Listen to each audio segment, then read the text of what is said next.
Hey guys, I'm at Classic GameFest in Austin, Texas. The show is bigger and better than ever this year. There are a ton of games inside, a bunch of rare stuff. It's incredible. At the end of the video, I will show you my pickups, so let's check it out.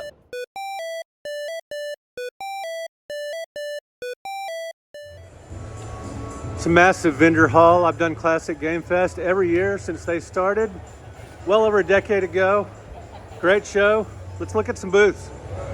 And we're starting off at Grail Games, and they do indeed have some grails, such as a boxed Jaguar. And check this out, guys. Have you ever seen a factory-sealed Robotron for the Atari 5200? This has the controller holder, so you can play it with two joysticks, like in the arcades. Awesome. Great selection of NES titles. Bunch of boxed ones as well. Ooh, I'd love to get that Joe and Mac. That's a fun platformer. Zombies Ate My Neighbors. The Super Nintendo one has quite a few differences from the Genesis game. I know a lot of you guys love Ogre Battle, the awesome RPG. There's some really good RPGs there. 130 for a complete Zelda. Wasn't that long ago when that was going for about 30 bucks, just a few years ago. Ooh, always good to see a nice Dreamcast collection here. Sweet.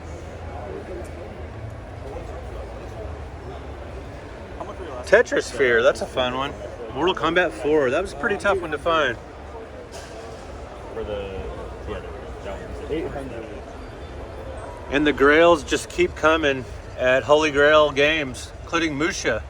Very highly sought after. Mutant League Football, that's a tough one to find. More Master System games than you usually see anywhere. Ooh, Airbuster, that's a shooter, that's a good one. Getting harder and harder to find. And an ad for the 40th Pinball Expo in Chicago. I will be there as a guest. Pretty awesome. I'm excited. Always fun to see Turbo, Jaguar CD, and old Neo Geo action. Tasty selection of Sega CD stuff here. AX101. Interesting. Not one you see every day for sure.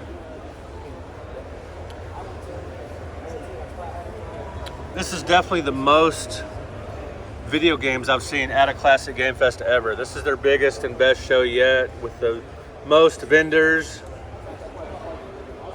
Gaiaris, one of my favorite shooters. Shinobi 3, my favorite in the series. And of course, Game Over has a booth here, because Game Over hosts Classic GameFest. And they brought some of their better offerings from their stores, including some nice Saturn and Sega CD stuff.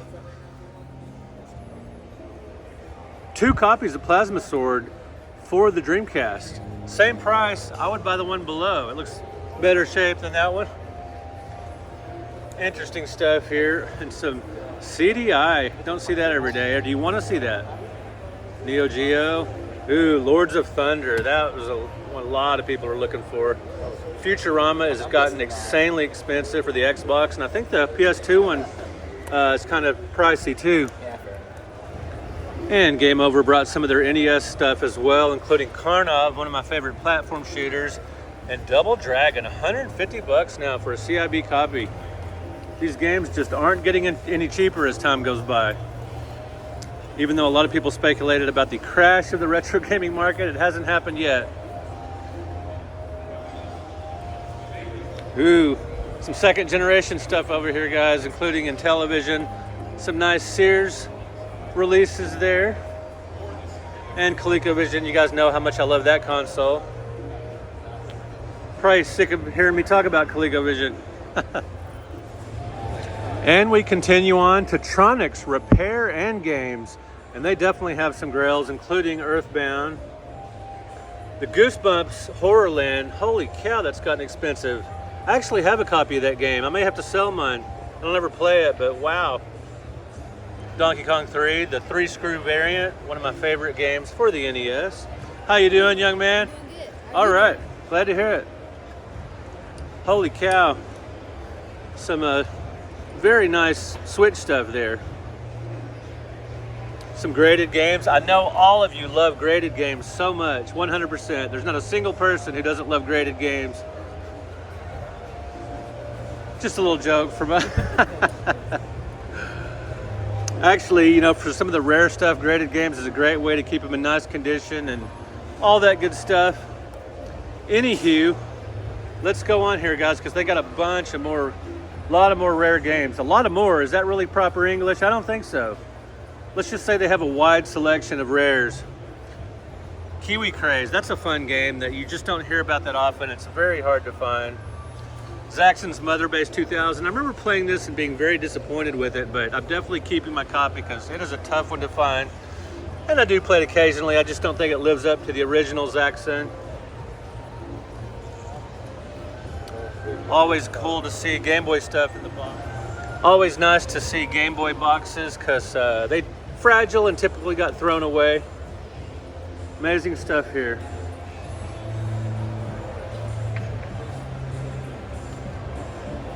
RC Pro-Am. This game always gave me Christmas vibes because of the red and green cover. I know, I'm weird.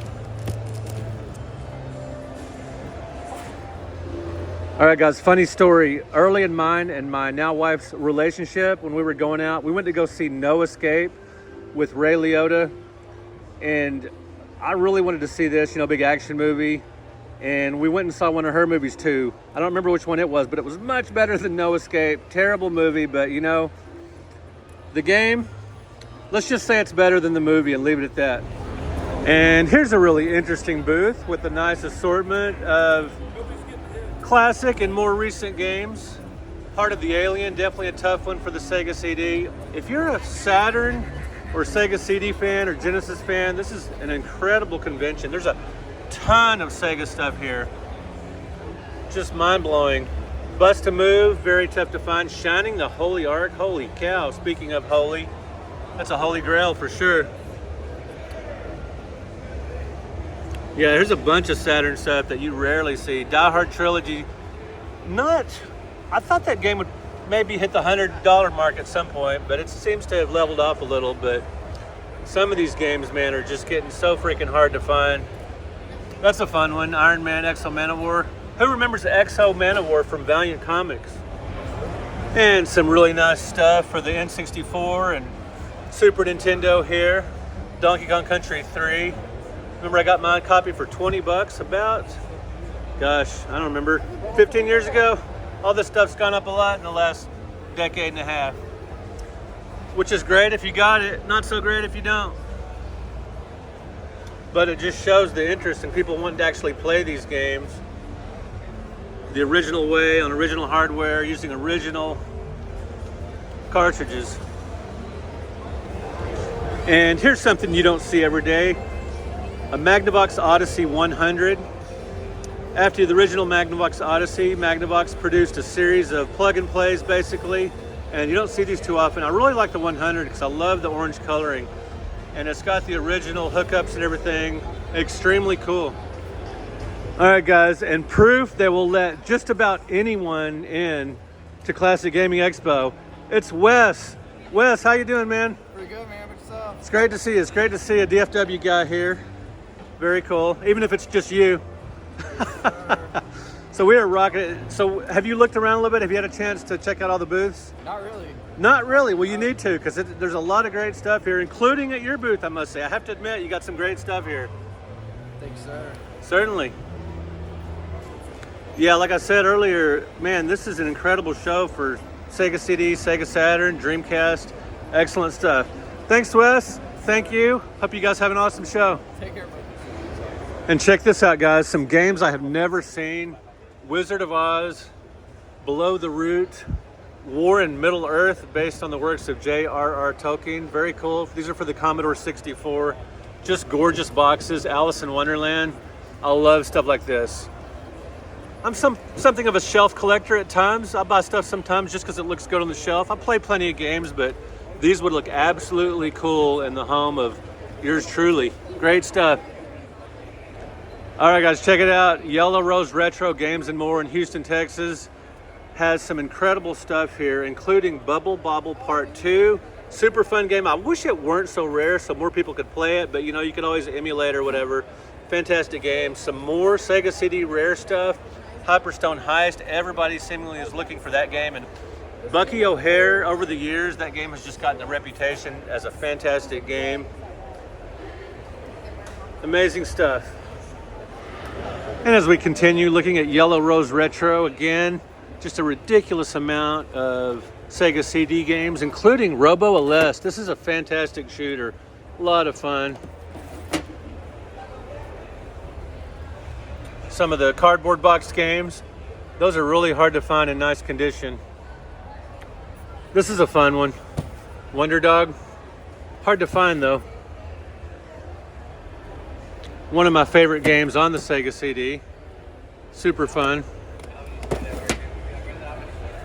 And a nice little corner of TurboGrafx there, including another fantastic shooter, Blazing Lasers. No cover there, but just get the game. It's amazing.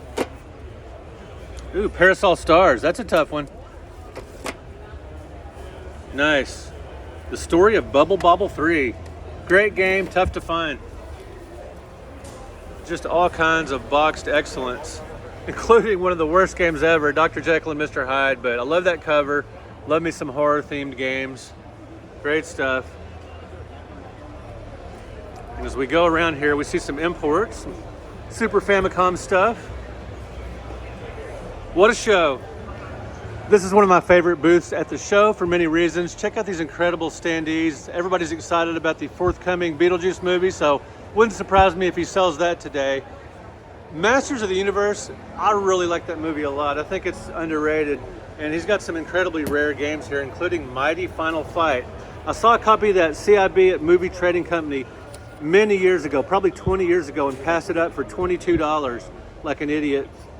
I should have gotten it, but I don't know, I just wasn't feeling it at the time.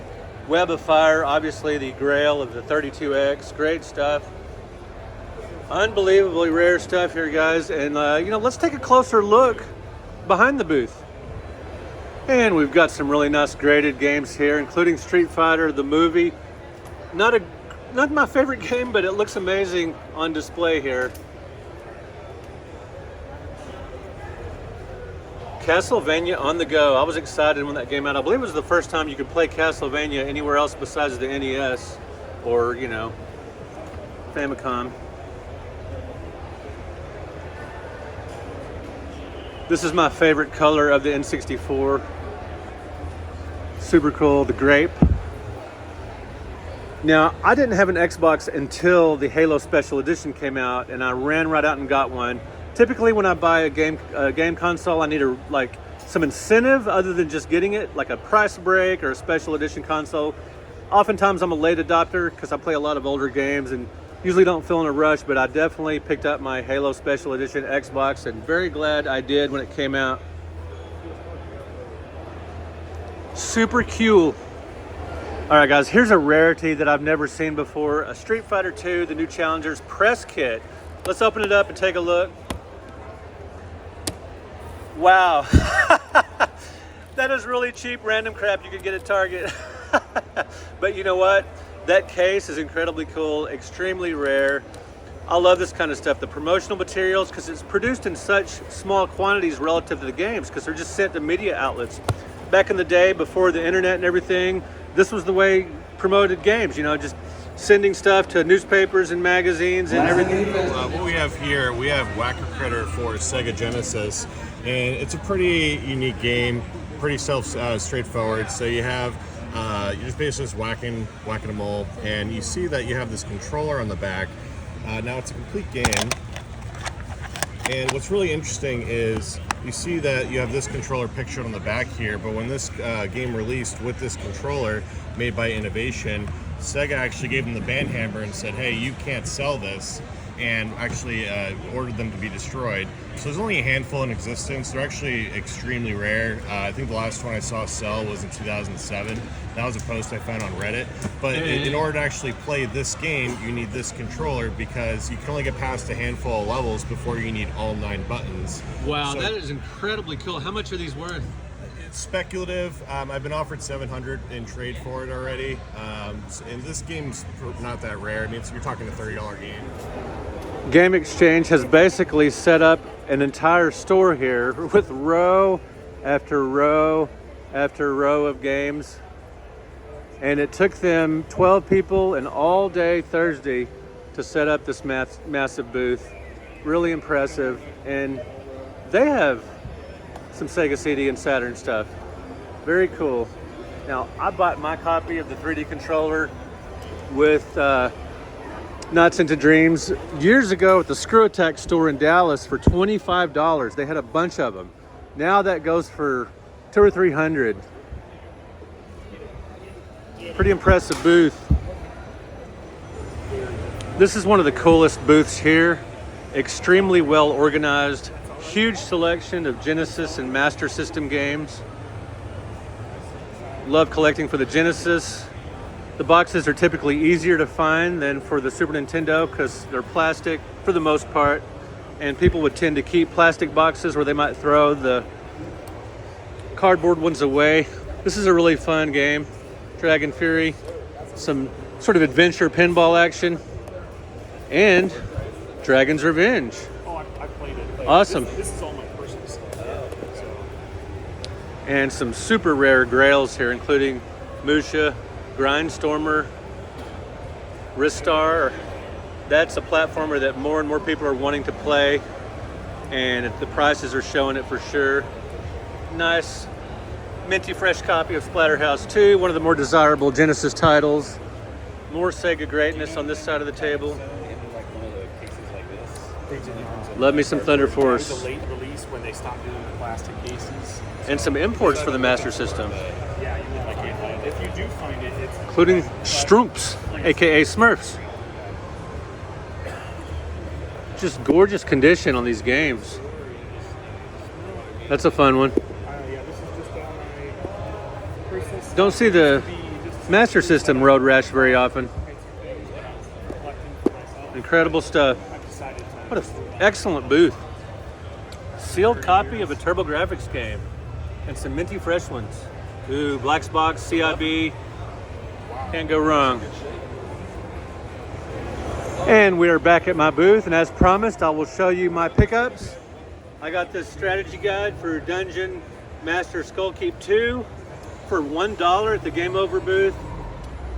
I bought this for my collection. Not crazy about the boxware, but it was $40 CIB, but he sold it to me for $30, and I had to get it. You guys know I love ColecoVision. I had the card only. Now I have the box and manual.